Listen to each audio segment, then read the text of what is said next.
Let's discuss this and more with Andy Preston, political commentator, former Mayor of Middlesbrough. Andy, good afternoon to you. Hello, Ian. Hi. Always good to have you with us. What are we making of this? So I'm sure the government thought it was a good thing to do to try and tackle misinformation, but in doing so, Andy, it appears that they were also monitoring people who were genuinely, you know, in some cases very qualified scientists and epidemiologists who just had a different view. Totally. And Michelle Donlan, the government minister, has said herself, hasn't she, what she wanted to scrap it. So this is deeply concerning, Ian. I'm not concerned that it was set up. I was an elected mayor when COVID struck, and it was a really frightening time. It was like going into a war mode.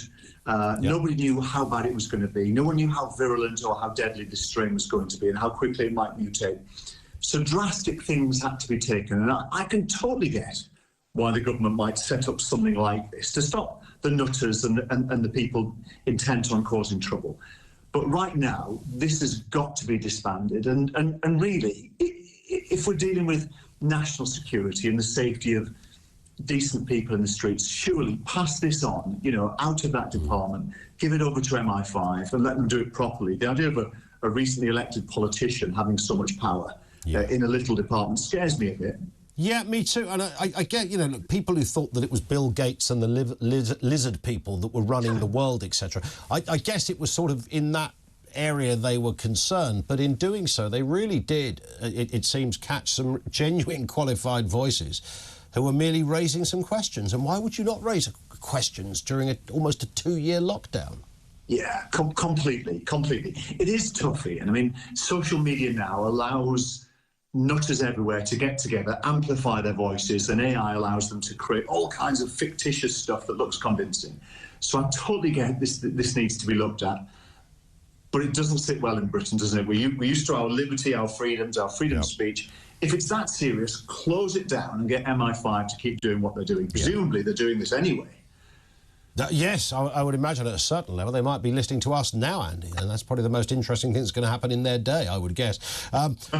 Prince Harry back in court. One of the things that's come up, Rishi Sunak's government at rock bottom and avoids scrutiny because he gets in bed with the newspapers, says Prince Harry. What do we make of this?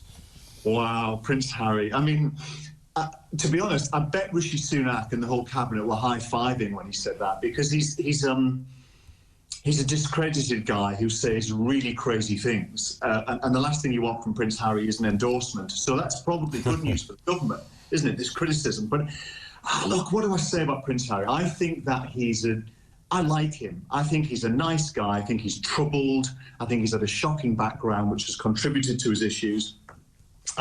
We should probably ignore him, shouldn't we? I mean, he's using the media to criticise the media. He uses the media to promote his own interests. I don't listen to what he says, and I'm not sure we should. That's not a very helpful answer, is it? No, but I think that probably nails it, to be honest, Andy. I think it's as simple as that. And you know, people hanging on his every word, it just seems a bit daft. I mean, it's of interest in many respects because of who he is and his position with the press, etc. But, you know, there's a good argument that he's looking for press moderation, if you like, which kind of feeds a little bit back to our previous story in some respects. Final one about obesity. This one never really goes away. We are the largest nation, apparently, in Europe, but thousands of people are going to be offered a weight loss jab in an NHS pilot. The theory is if you get people's waistlines down, you increase employment and you reduce NHS waiting lists. What's not to like? Exactly. What's not? I think it's great. I tell you, I know 2 people who've done it. I won't name them because they're doing it on the quiet. I'm not sure they know that I know because someone gossiped and told me. And you know what? They look great. They weren't hugely obese people, but they both, I think, have lost about a stone. They look great. I think they feel great. I think that we need people back to work. We've talked about this before. Being away from work is bad for your mental and your physical health. If you're obese, it's doubly hard, and we need to give everyone every tool that we can to help them to progress in life. I'm quite fit. I'm pretty careful what I eat, but I find it hard, you know, to lose the few pounds that I want to, and you probably do too. So when you're 5, 6, 7 or worse stones overweight and your mental health drops, it's really tough. So I think if an injection is safe, which I'm confident it is based on everything I've read, is why not? Why not with care, dish this out widely and help people get fit and strong, back to work, paying taxes. Everybody wins. Spot on. Andy, as ever, thank you. Andy Preston, former mayor of Liverpool, now political commentator with us here on TalkTV. Did the government abuse its power during the pandemic? 03444991000. Here's a question, by the way. Talking of COVID and testing, this is how many people in England, just ponder this, how many people in England have tested positive for COVID in the last 7 days? How many people in England have tested positive for COVID in the last 7 days? Yes, people are still testing. I'll give you the answer on the other side of this.